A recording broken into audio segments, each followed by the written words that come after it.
Hello everyone and welcome to IFS. जैसा कि आपने थंबनेल पर देखा ही होगा, हम छोटी सी बात करने वाले हैं डेकालीन सिस्टम के बारे में। जल्दी से इसके कॉन्सेप्ट को देख लेंगे, इंपॉर्टेंट है, कई बार पेपर में भी आ जाता है। ठीक है, इनफैक्ट गेट में भी आ चुका है, नेट में भी आ चुका है, तो जैसे एक शॉर्ट वीडियो इस पर बनती थी। आइए जल्दी से अगर मैं एक्सप्लेन करूँ आपको, तो we will be talking about decalin system. पहले तो डेकालीन्स क्या होते हैं सर? जब दो 6 मेंबर्ड की रिंग आपस में फ्यूज हो गई तो इन्हें क्या कहते हैं? डेकालीन। अब ये डेकालीन दो तरह से हो सकती है सर, समझिएगा। दो 6 मेंबर्ड रिंग को फ्यूज किया है मैंने, तो ये रिंग्स जहां पे मिलती हैं, इस पॉइंट को मैं क्या बोलता हूं? This is called as junction. इसको हम कहते हैं कि ये एक जंक्शन का पॉइंट है, जहां पे रेलवे जंक्शन सुना है आपने, जहां पर ट्रेनें आके एक दूसरे से मिलती हैं उसे क्या बोलते हैं? Railway junction. तो जहां पर दो रिंग्स आके एक दूसरे से मिलेंगी उसे क्या बोलेंगे? जंक्शन। ठीक है, तो अब इस जंक्शन की स्टीरियो दो तरीके से डिफाइन की जा सकती है। एक बनी, मैंने यहां पर दो हाइड्रोजन्स लगा दिए और दोनों बोला कि चलो भाई सेम प्लेन में लगा दिए। ठीक है, दोनों की तो अबव द प्लेन लगा दिया, या फिर दोनों बिलो द प्लेन लगा सकता हूं। इस पॉइंट को क्या बोला गया है? जंक्शन। या फिर अगर सिस दिखाना ही है तो और कैसे दिखा सकते हैं?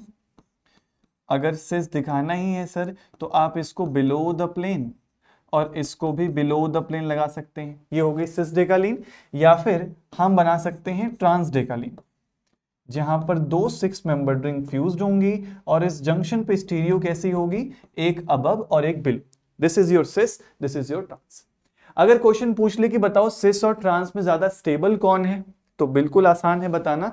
क्या आंसर क्या होता है? पहले तो ट्रांस फॉर्म ज्यादा स्टेबल होती है सिस फॉर्म से। बताते कैसे हैं? तो इनमें काउंट करने होते हैं हमें butane gosh interaction. Butane gauche interactions count करने होते हैं, समझिएगा। इन ब्यूटेन गॉश इंटरेक्शंस को और क्या कह सकते हैं हम? 1,3 डाई एक्सियल रिपल्शन भी कहते हैं। इन दोनों को मिला के मुझे काउंट करना होगा। ये दोनों रिपल्शन वाले फैक्टर्स हैं, जिस मॉलिक्यूल में जितना ज्यादा होगा उस मॉलिक्यूल की स्टेबिलिटी कम हो जाती है। तो आइए पहले तो इन दोनों में अगर मुझे स्टेबिलिटी पता करने के लिए आ जाए तो कैसे पता करेंगे, देखते हैं। तो इसको हमें चेयर फॉर्म में बनाने आना चाहिए। तो सबसे इजी है ट्रांसफॉर्म। तो यहां पर मैं ट्रांसफॉर्म को ड्रॉ कर देता हूं, देखिएगा। सबसे पहले एक चेयर बनाई, ठीक है, और इसी से जुड़ी हुई एक और चेयर बनाई। अब इसे ट्रांसफॉर्म क्यों के बोल रहा हूं? क्योंकि यहां पर एक हाइड्रोजन कैसा है? अबव द प्लेन, और इस सेंटर पर हाइड्रोजन कैसा है? Below the plane. जब एक हाइड्रोजन ऊपर और एक नीचे हो जाए तो क्या कहते हैं? ट्रांस डेकालीन कहते हैं। ठीक है, अब इसमें काउंट करने होंगे 1,3 डाइएक्सियल रिपल्शंस। ये 1,3 डाइएक्सियल रिपल्शन या फिर ब्यूटेन गॉश इंटरेक्शंस क्या होते हैं, ये समझ में आना चाहिए आपको। तो देखिए, ये सेंटर, ये सेंटर और ये सेंटर, यहां पर हाइड्रोजन कैसे लगे होंगे? एक्सियल पे लगे होंगे। बिल्कुल उसी तरीके से इस सेंटर पे भी हाइड्रोजन कैसे लगे होंगे? एक्सियल पे लगे होंगे। तो क्या इनमें कोई रिपल्शन है? हाइड्रोजन कैसे होते हैं? छोटे साइज के होते हैं। और ये सब एक दूसरे के रिस्पेक्ट में कैसे? अगर इसको 1 बोलूं, इसको 2 बोलूं, तो इसको 3 बोल सकता हूं, इसको 3 बोल सकता हूं। सब एक दूसरे के रिस्पेक्ट में 1,3 सेंटर पर है। चूंकि सारे ही हाइड्रोजन्स हैं तो इसमें टोटल ब्यूटेन गॉश इंटरेक्शन कितने हो जाएंगे? आप इसमें 1,3 डाइएक्सियल रिपल्शंस को भी काउंट करेंगे। ठीक है, जो 1,3 डाइएक्सियल रिपल्शन है उनको भी हम ब्यूटेन गॉश इंटरेक्शन में काउंट करेंगे। तो चूंकि यहां पर एक भी 1,3 डाइएक्सियल रिपल्शन नहीं है, तो मैंने क्या बोला? इस मॉलिक्यूल में 0 ब्यूटेन गॉश इंटरेक्शंस प्रेजेंट हैं। ठीक है, अब इसी को कंपेयर करेंगे किससे? सिस फॉर्म से, तभी तो हमें पता लगेगा स्टेबिलिटी कैसे कंपेयर करनी है। तो आइए, सबसे पहले मैंने लेफ्ट हैंड साइड वाली रिंग को किस में बना लिया? चेयर फॉर्म में बना लिया। कोई भी एक एग्जांपल पिक कर लेता हूं। चलिए हम ऐसा पिक करते हैं कि एक हाइड्रोजन यहां अबव द प्लेन था, तो दूसरा हाइड्रोजन भी कैसा हो गया? Above the plane. दोनों अबव हो गए, यानी एक दूसरे के रिस्पेक्ट में कैसे हो गए? सिस हो गए। अब आपको यहां से एक रिंग बनानी है। रिंग कैसे बनेगी ये देखना है आपको। देखिएगा, यहां से एक एक्सियल पोजीशन खाली है, यहां से एक इक्वेटोरियल पोजीशन खाली है। अब हम क्या करेंगे? इस इक्वेटोरियल से एक पैरेलल बॉन्ड खींचिए जो इस एक्सियल के बिल्कुल पैरेलल हो। ठीक है, अब इन दोनों सेंटर्स को लाके जोड़ दीजिए, तो ये आपकी क्या बन गई? एक सिस डेकालीन बन गई। सर पहले तो बनाना ही सीख लीजिए, तभी तो ब्यूटेन गॉश इंटरेक्शंस काउंट करेंगे। इन दोनों हाइड्रोजन्स को देखिए, दोनों अबव और अबव द प्लेन है, यानी ये एक सिस डेकालीन का स्ट्रक्चर है सर। आइए ब्यूटेन गॉश इंटरेक्शंस काउंट करते हैं, कितने हैं इसमें। अगर मैं बात करूं इन सेंटर्स की, तो यहां एक हाइड्रोजन है सर, यहां एक हाइड्रोजन है सर, ठीक है। क्या इन हाइड्रोजन्स के बीच में रिपल्शन होगी? 1 2 3, नो सर, यहां तो कोई रिपल्शन नहीं होगी, यानी कि इनके बीच में कोई रिपल्शन वाले फैक्टर्स नहीं है, अभी तक तो जीरो है सर। क्या इसमें जीरो ही होंगे? नहीं, अगर ये अनस्टेबल है तो जाहिर सी बात है इसमें कुछ और ब्यूटेन गॉश इंटरेक्शंस मिलने वाले हैं, अब उन्हीं को ढूंढना है हमें। आइए जरा इस सेंटर पर फोकस करिए, इस पे एक हाइड्रोजन और एक हाइड्रोजन लगा हुआ है, ये एक CH2 सेंटर है। अगर मैं सिर्फ इस कार्बन की बात करूं तो इस पे एक्सियल सेंटर पे क्या लगा है? एक CH2, और इसके एक्सियल पे क्या लगा है? एक हाइड्रोजन, और इसके एक्सियल पे क्या लगा है? एक और हाइड्रोजन। इसका मतलब इनके बीच में आपस में क्या लग सकता है? एक ब्यूटेन गॉश इंटरेक्शन, यानी कि 1,3 डाइएक्सियल रिपल्शन। देखिए 1 सेंटर, 2 सेंटर और 3 सेंटर, 1,3 है एक दूसरे के रिस्पेक्ट में, यानी CH2 और H में क्या लगेगा? रिपल्शन। तो ये हो गया पहला। उसी तरीके से इस हाइड्रोजन और इस CH2 सेंटर में क्या लगेगा? रिपल्शन, यानी ये हो गया आपका फर्स्ट ब्यूटेन गॉश इंटरेक्शन, ये हो गया आपका सेकेंड ब्यूटेन गॉश इंटरेक्शन। ये भी एक दूसरे के रिस्पेक्ट में कैसे हैं? इसको 1 बोलूं, इसको 2 बोलूं, तो ये दोबारा से क्या हो जाएगा? 3 हो जाएगा सर। तो 1,3 सेंटर्स पे अगर एक्सियल सेंटर्स में रिपल्शन होती है तो उसे 1,3 डाइएक्सियल रिपल्शन बोलेंगे और ब्यूटेन गॉश इंटरेक्शन में काउंट करेंगे। तो कितने हो गए? 2 हो गए। क्या 2 ही है? नहीं, एक और प्रेजेंट है। देखिए कैसे, अगर मैं इसको 1 बोलता हूं, ठीक है, इसको 2 बोलता हूं, और इस सेंटर पे आ जाइए, इस सेंटर को मैंने 3 बोल दिया, तो 3 वाले सेंटर से भी नीचे की साइड क्या लगा है? CH2, यानी एक और ब्यूटेन गॉश इंटरेक्शन प्रेजेंट होगा जो इन दोनों हाइड्रोजन्स के बीच में, इस हाइड्रोजन और इस CH2 के बीच में लग रहा हो। थर्ड वाला थोड़ा सा डिफिकल्ट हो सकता है इमेजिन करना, पर यहां पर आप देख सकते हैं। देखिए पहला और दूसरा तो दिख गया था सर, एक्सियल पोजीशन पे CH2 था, बाकी एक्सियलों से क्या मिला इसे? रिपल्शन। इस 3 वाले सेंटर को देखिए, ये वाला सेंटर 1 और ये वाला सेंटर, ये भी एक दूसरे के रिस्पेक्ट में 1,3 है, और नीचे के साइड यानी एक्सियल पोजीशंस पे क्या लगा है? एक हाइड्रोजन और एक CH2, तो हो गई रिपल्शन। यानी इस मॉलिक्यूल में टोटल ब्यूटेन गॉश इंटरेक्शन कितने हो गए? 3 ब्यूटेन गॉश इंटरेक्शंस हो गए। क्वेश्चन पूछेगा सिस और ट्रांस में ज्यादा स्टेबल कौन है, किसको बता देंगे? सिस को पूछ लेगा number of butane gauche interactions बता दीजिए, तो बता दीजिएगा इसमें 3 होते हैं और इसमें 0 होता है। ठीक है, ये छोटा सा कॉन्सेप्ट था। अब सिस को आप किसी भी फॉर्म में बनाइए, उसमें आपको 3 ब्यूटेन गॉश इंटरेक्शन ही मिलने वाले। ठीक है, ये काफी आसान सा था। हम ये पढ़ते आते हैं कि सर सिस और ट्रांस में ट्रांस ज्यादा स्टेबल होता है, सिस थोड़ा कम स्टेबल होता है। ठीक है, आइए इसी को एक स्टेप और आगे लेके चलता हूं। ऐसा करते हैं, इसमें थोड़े से चेंजेस करता हूं। डेकालीन सिस्टम में अभी तक हमने क्या लिया था? हाइड्रोजन और हाइड्रोजन लिया था।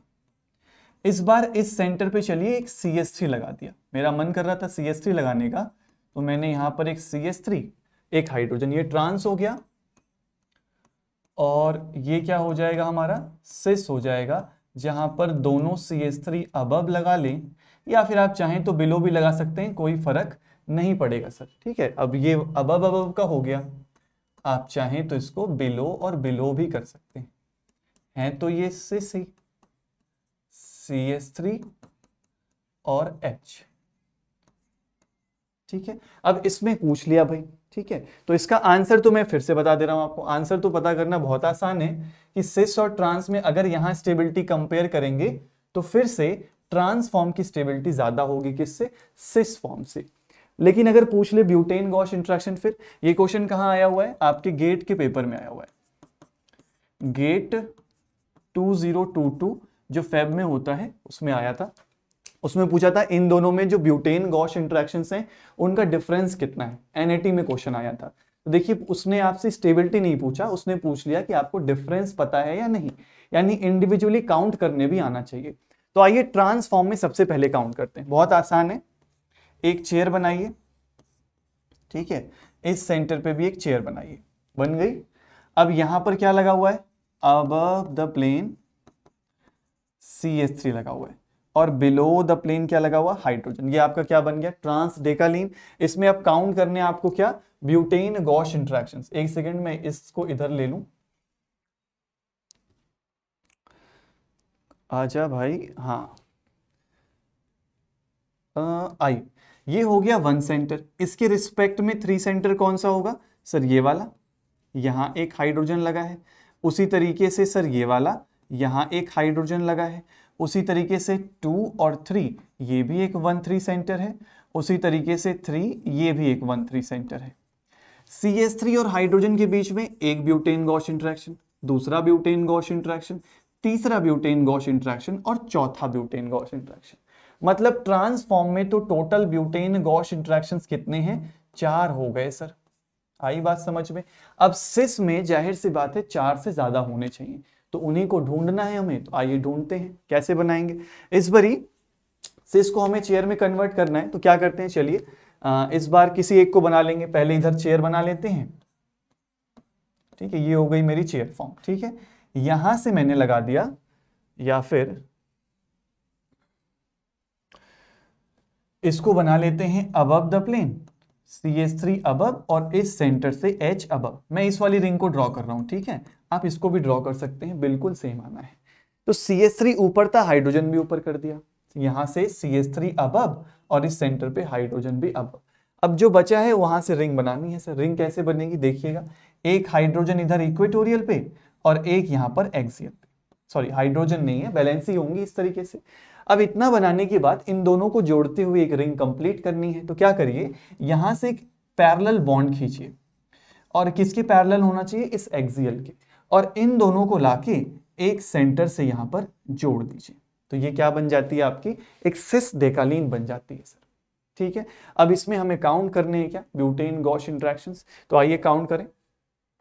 कोई अच्छा कलर लेते हैं, कौन सा लिया जाए, चलिए ये वाला लेते हैं।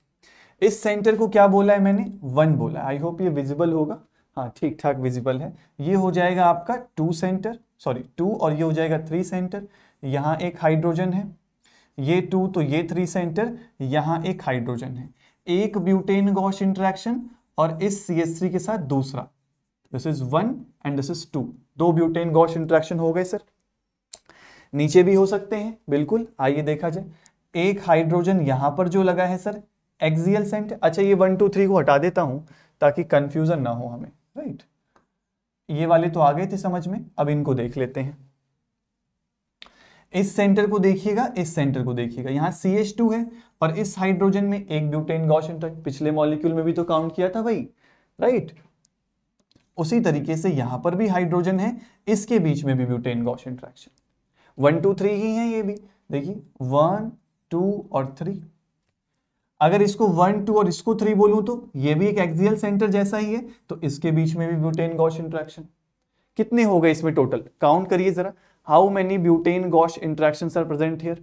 तो एक हो गया आपका यहां पर, ठीक है, दूसरा हो गया आपका यहां पर, और तीसरा हो गया आपका यहां पर। You have total 3 butane gauche interactions, नीचे और 2 ऊपर। यानी इस मॉलिक्यूल में टोटल कितने हो गए, 5 ब्यूटेन गॉश इंटरेक्शंस हो गए सर।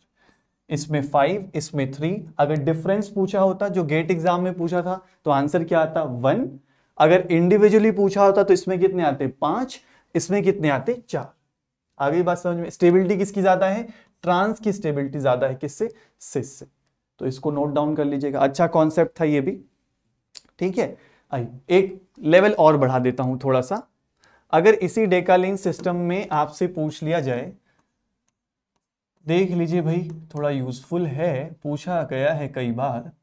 मेरा मन कर रहा था कि इस बार ऊपर भी CH3 रहने दूं और इस बार नीचे भी CH3 ही लगा दूं, ठीक है, और एक और डेकालीन बनाई जाए।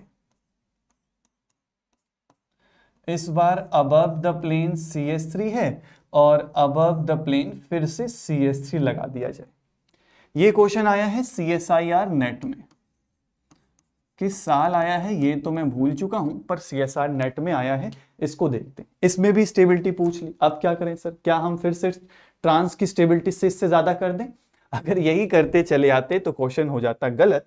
एक्चुअली इस मॉलिक्यूल में होते हैं इक्वल ब्यूटेन गॉश इंटरेक्शन, दोनों की स्टेबिलिटी क्या होती है, सेम, यानी कि मैं कह सकता हूं इक्वल।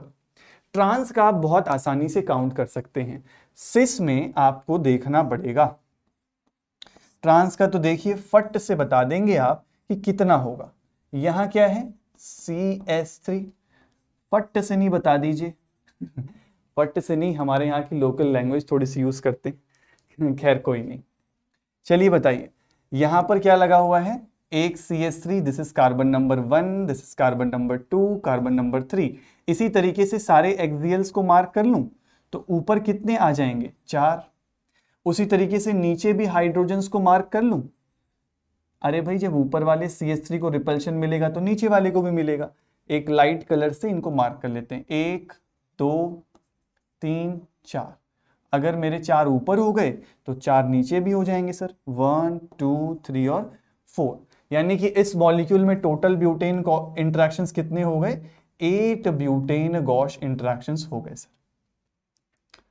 इसका मतलब इसमें भी 8 आएंगे सर, काउंट करते हैं, मजा आएगा। आइए फटाफट काउंट करके दिखाऊं। अब मुझे उम्मीद है कि आपको ये 1,3 डाइएक्सियल रिपल्शन और ब्यूटेन गॉश इंटरेक्शन समझ में आ रहा है, ठीक है। तो चलिए इसको चेयर में कन्वर्ट कर लिया, ठीक है।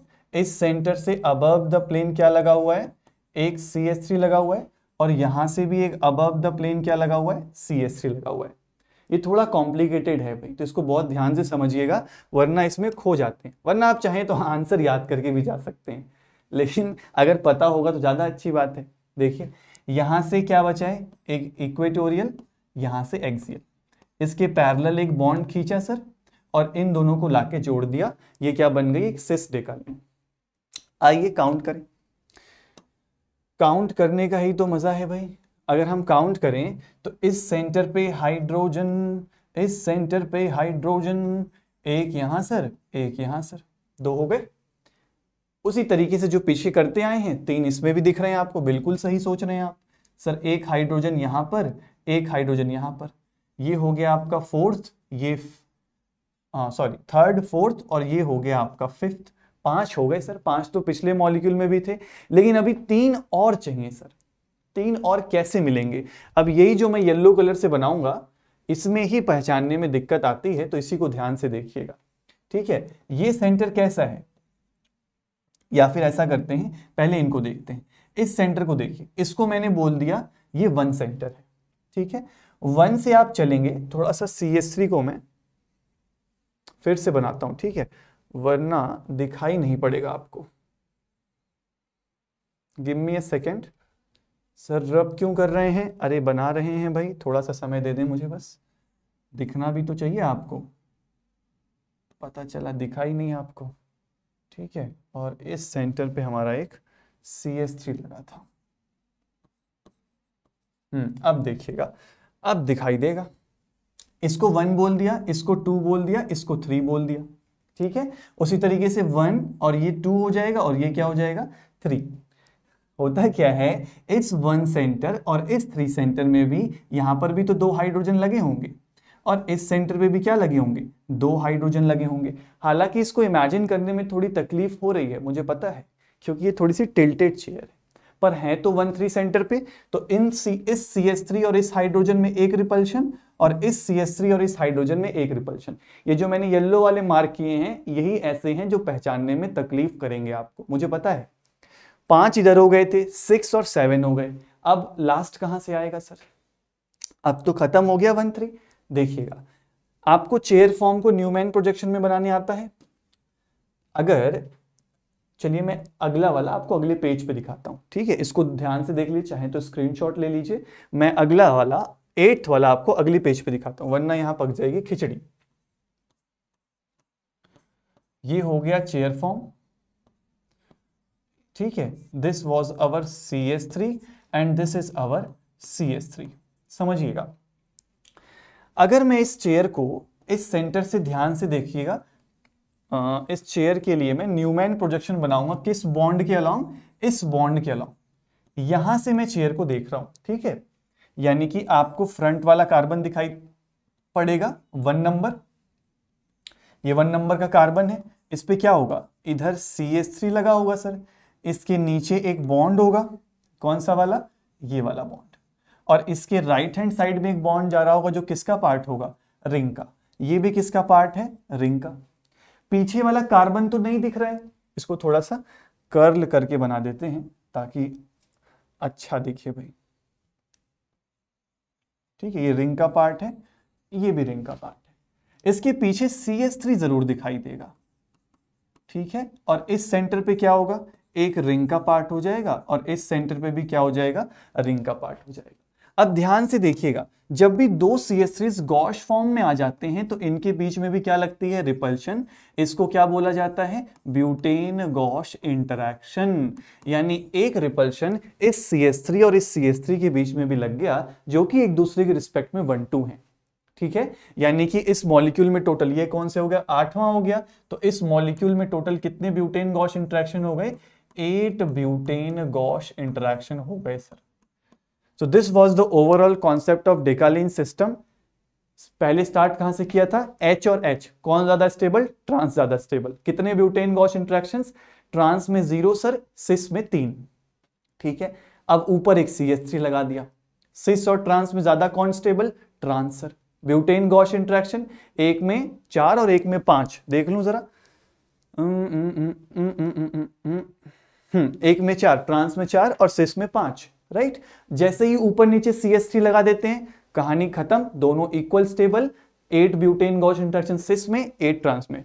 चाहे तो ये याद कर लें, लेकिन निकालना सीख लें, कोई पूछे तो बता भी तो सकते हैं आप। ठीक है, तो this was a very important concept of decalin system.